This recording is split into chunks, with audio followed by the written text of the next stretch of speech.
At the age of 15, if you get emotionally tangled up, it rules your mind completely. Taking 2 dozen partners by the time you're 25, it will lead to certain states of distress. The moment you open the body, it remembers in ways that you will not understand in your mind. Full potential of your life will not be realized if you confuse the system. Namaskaram, Sadhguru. What is the impact of early sexual exposure and involvement on adolescence, and what can parents do about it? See, other impacts on one's life. For example, they go to school or college for education. But once this orientation comes, at the age of 15, if you get emotionally tangled up or physically tangled up in some way, it rules your mind completely. You cannot handle it as one part of your life, it just becomes the whole of it. At a time when you need to build yourself, you're already spending yourself, you know. This is a time when you need to build up till you reach a certain age, so that you reach a certain perch in life and then life is of a different kind. Talking in purely materialistic terms, no spiritual process, I'm just saying, as a human being, as a person who has to gain some skills and capabilities and whatever to make even a reasonable amount of living, to make the passage of life easy, you get into all these things. There are very few people who can do those things and still be absolutely on with their education. Others will just flounder. What is the percentage of school-going children reaching university in United States? I don't think it's good. Very low, very low. Very low. I don't know what's the number, but I'm sure it's low because you see the number of young people who see how they are, their percentages have grown big time. They're not just some… a few truants will always be there everywhere. They're the revolutionary aspect of teenage life, that is always there, there'll be one segment. But when that segment becomes large, it's definitely a concern. For a society, for a nation, it is a concern. If you don't address that concern, the nation will not thrive. So I don't know the exact numbers, but in many ways United States is reaching that place. Unless you get qualified people from outside the country, you won't have people qualified for anything in another 25 years. You'll have rap musicians and basketball players. You won't have anybody else. Already it's moving in that direction. You don't build a nation with basketball players and rap musicians and whatever, massage therapists and stuff, okay? I don't have anything against them. It is just that percentages of population involved in different areas of activity, if it becomes significantly lopsided, pleasure-oriented, that nation, that society will suffer for sure, which this country is unfortunately heading for. A few generations built a great nation, now it's going somewhere else. Whatever, hope it recovers, that's a different thing. About what it does to one's energy, I think we've spoken about this a few times. Between your body and your mind, if you want to look at them as two separate entities, which most people experience as two separate entities, though they are not, which do you think has more memory, your body or your mind? Your body has 1,000,000,000,000 times more memory than your mind. So your great-grandmother's nose is sitting right here on your face. Do you remember your great-grandmother mentally? No. Do you remember how your forefathers looked 1,000,000 years ago? All that is right here in the body remembers even today. The body has tremendous volumes of memory. So, certain aspects of the body, right now, there is something called a Sparsh yoga. Sparsh yoga means the yoga of touch. You understand? If I just touch this, now, actually you also remember, you not made it a yoga, you made it a different process. If you touch this furniture, now, And if I make you blindfold you and touch this furniture after a year, you can recognize, I think it's the same furniture, isn't it? Yes or no? You cannot? Can you or can't you? You can. There's memory of touch. So there's a whole yogic system using the memory of touch. So all they do is go and touch a rock, go and touch a tree.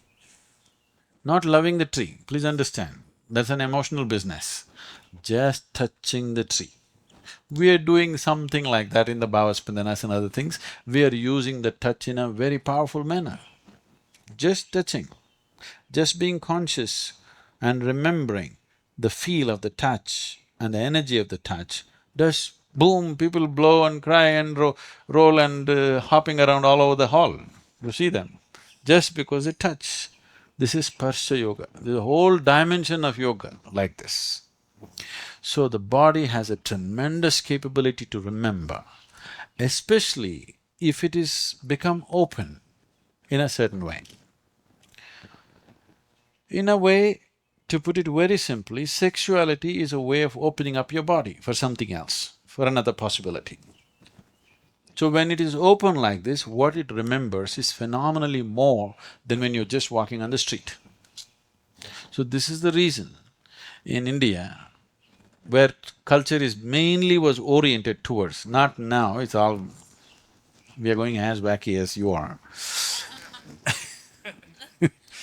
But essentially the culture was oriented towards spiritual liberation, everything. In the previous generation, this was so constant, constantly told to us. This generation has forgotten. Especially anything that you do with open body, like eating, sexuality, these things you don't do everywhere. You limit it to the minimum possible level as to where your contact is, because the moment you open the body, it remembers in ways that you will not understand in your mind. It remembers every aspect of it. See, even today, even with me, when I eat at home, it's always only one item of food we eat.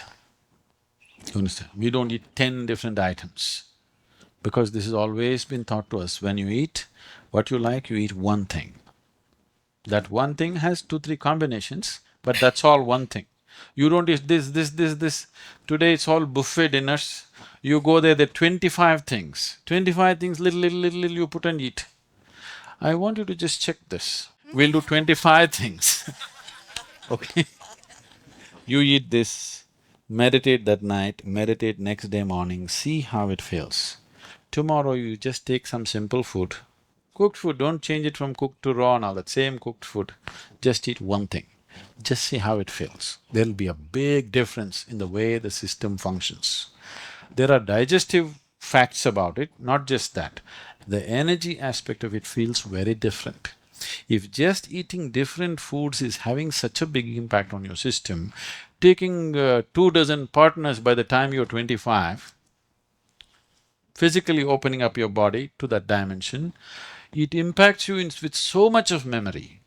This memory can put you in a place where it's a lot of hard work to work yourself out of this pit. That it will lead to certain states of distress, certain states of disturbance, both physical, mental, emotional. Depends from person to what extent it manifests, depending on various other factors of… there is a certain thing called the innate strength in a person, which comes from different dimensions. For the same level of provocation, different people will suffer differently, isn't it? Yes?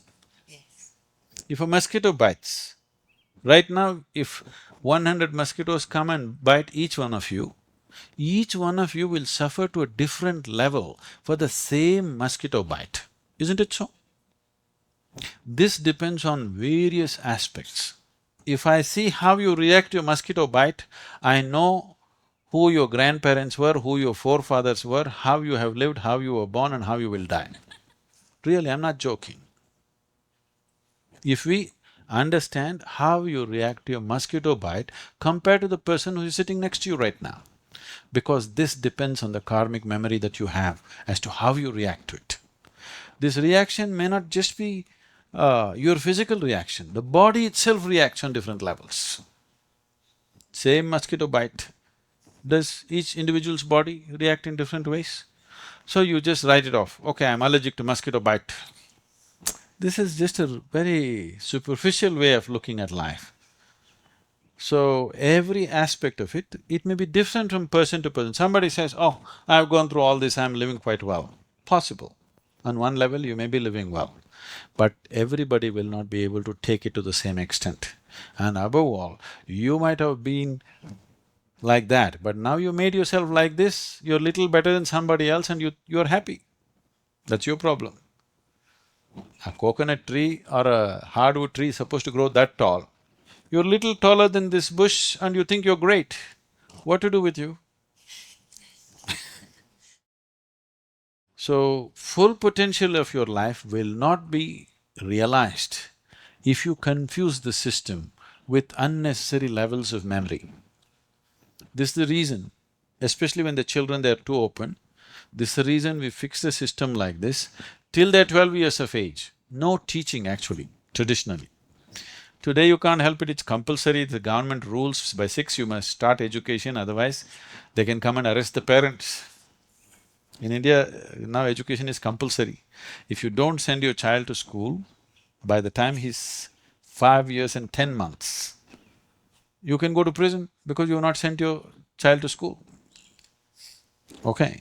But otherwise, traditionally till 12 years of age, you never teach them anything because you don't want to meddle with their memory system. You just want to leave. Just his body should grow, his brain should grow. Input will come later. If you want to grow, if you want to raise our children consciously, if you want to bring a certain thing, then we have to create a whole new world, which is not possible because the world has gone somewhere else. Particularly Western societies have gone completely anti-life. And everybody else is catching up pretty soon. Indian cities are not any better. The whole country has not caught up, but urban centers are more American than American, I'm telling you.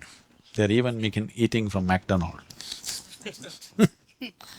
So, because this has become the ideal in the world. This has become the ideal and everybody's trying to catch up fast and they'll get there. Unfortunately, they'll get there. But about individual people being concerned about their children, what you can do, there is only that much you can do because you are not the only person influencing your child. Your influence is probably 10%, 90% influence is coming from elsewhere. You cannot control that influence. You could limit it a bit. You could spend little more, if your presence and this thing becomes bigger, you could impact them probably little more. People think by spending more time you'll influence them, never. I'll tell you, if parents tend you try to spend more time with your children, probably they will become your enemies. Yes, it is not about more time, it is just what kind of a person you make yourself into. If they like you may have influence on them. Otherwise, if you spend more time and they don't like you, the dislike will grow if you spend more time. Yes? Many relationships are sustained because one person is traveling.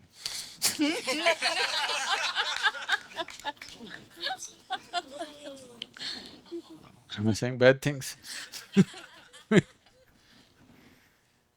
So, more time is not the answer, it's just that you have to enhance who you are, that they're impressed by you. They're impressed by the way you are, then you can have little more influence. Otherwise, they're impressed by their friends around in the street, they will take that influence. So, educational systems and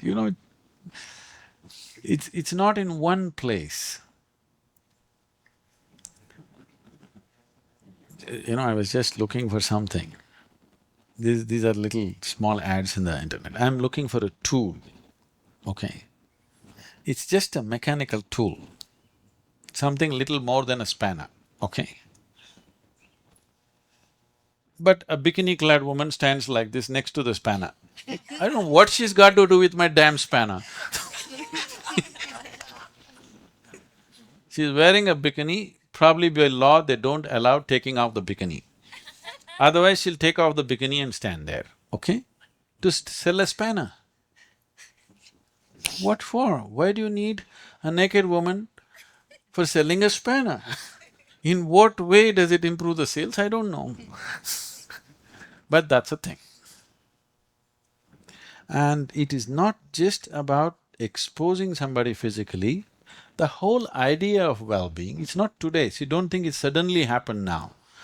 The idea of well-being is, not today, I'm saying if you see the movies from 50s and 60s and whatever, what is the ultimate thing they achieve? A man and woman will hold hands and walk away and lived happily ever after. How they lived, you don't know. They walked away hand in the last scene of the movie, and that is supposed to be the ideal of life. This needs to change, the fundamental thought. Yes, we make relationships, yes, we have all these needs, but this is not the goal of our life. If that aspect does not sink into society in a big way, that's far away, it's not anywhere near achieving that, okay? But nothing wrong in striving for an ideal. It may take 1,000,000 years, but we can bring it into our lives at least. So, this needs to happen in a conscious manner on all things, from selling a spanner to how you conduct yourself in your home and how you are as a person. You yourself are like an explosion of hormones, and then you tell your teenage son and daughter, be like this, be like that, it's not going to work. Because the influence of the culture on an individual human being is too big. Very few people can keep themselves free of that. Very few people. All others are molded by the culture into which they are born. Very few people will set a new culture. All others are a victim of what is around them, isn't it? So it's not a one day's affair or one generation's affair to change it. But nothing wrong in striving for it. We can only strive for it, we can't hope for any big results right now. But in many ways, see, this is everywhere, this is not in one country. Here it just happens with a certain level of directness and crudeness, but it happens everywhere. Because there are natural tendencies of the body which cannot be curbed and which should not be curbed. It just needs to be refined, that's all. We are not talking about curbing the natural tendencies of the body and human requirements, but it needs to be refined, it need not find crude expression in every place that you go, isn't it? So that crude expression, if it's taken off, sexuality will become a part of your life. Right now, your life is a part of sexuality. If it's a small part of your life, there is no problem. But if it's the whole of your life, sickness it is. Whether money or sexuality or whatever, anything which is a part, if it becomes a whole, that is called sickness, isn't it?